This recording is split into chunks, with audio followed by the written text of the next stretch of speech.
The Complimentary Breakfast. Great pleasure to see Graeme Smith, former captain of the Proteas this morning. Good to see you, man. Thanks, Rian. Thanks for having me. It's good to see you guys also. I was reading about you yesterday, and what I forgot, I don't know why I forgot it, but you were 22 when you took over. 22! Yeah, madness. That's why now at 35, I'm looking like a 50-year-old. I didn't want to say myself, Graeme.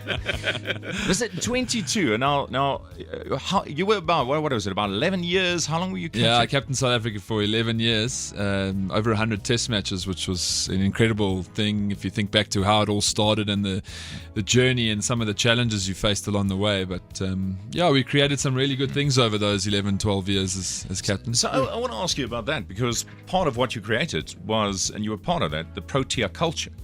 Yeah, that was the integral part. Probably the thing that I look back on most fondly in my career. Not the hundreds and games won, but to create that culture, the value system, and what the team represents, I think was the most important thing. I know it's been taken public now and it's used on a leverage level, but within that team, I mean, it's a really high value thing.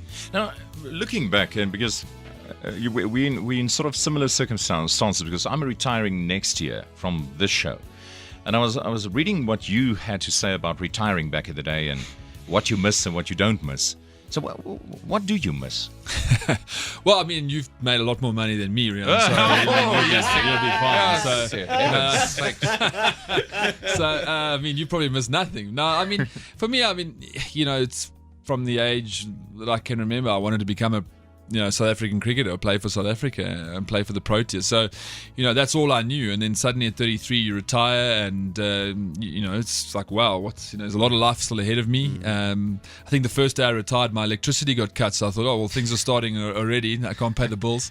But I think in time, just give yourself some time to find your feet. Because you apply so much time and energy into making a success of that career that you panically want to rush into the next thing. To try and bridge the gap. But I'm obviously I miss my teammates. I miss the camaraderie.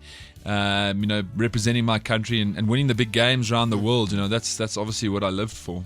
Now, here's the thing: if you have a family, is it a good idea for a player on that kind of level to have a family, or is it a rather case of let me finish playing and then I'll have a family? Well, I mean, guys are playing later nowadays. I mean, but it's a huge challenge. I mean, the players are traveling 270, 280 days a year, and if your kids are at school, for example, it makes it extremely challenging to take them with you wherever you go around the world. So it's not an easy facet of life, and I think that for me is what I'm really, really enjoying now. I'm spending some real quality time at home with my young kids, and watching them grow, which is something that I definitely treasure. Now, obviously, the problem with all of this is the massive amounts of fame that comes with this straight throughout the world. So when you're going through something personal, like a divorce, for instance, everyone is all over you and everyone's watching you, and that makes it an uncomfortable situation. No, absolutely. I mean, you've got to develop a thick skin. You've got to learn to put up with stuff that's not even true about you. But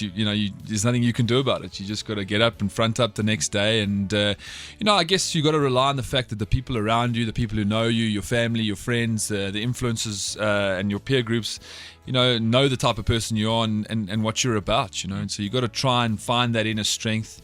I think obviously captaining South Africa at 22 gave me a small grounding in terms of being able to deal with those pressures, those expectations.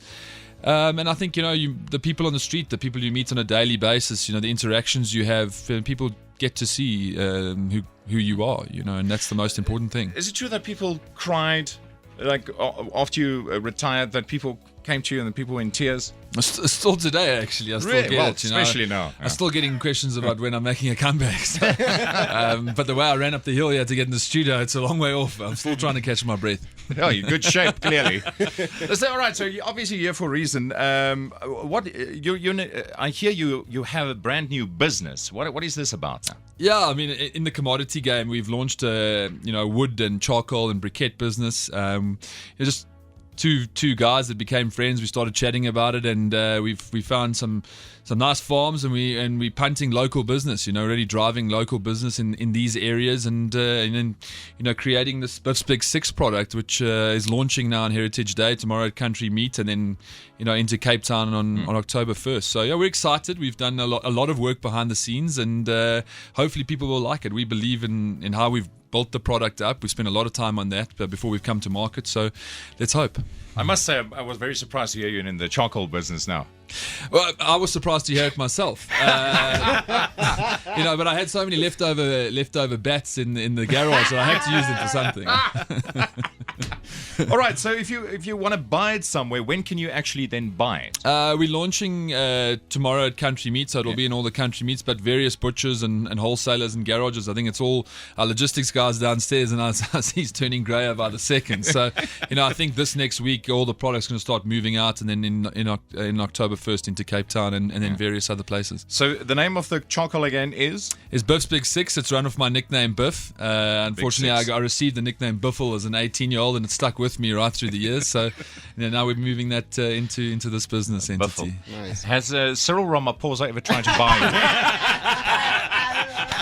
I wouldn't mind. The price he just spends, I wouldn't mind, actually.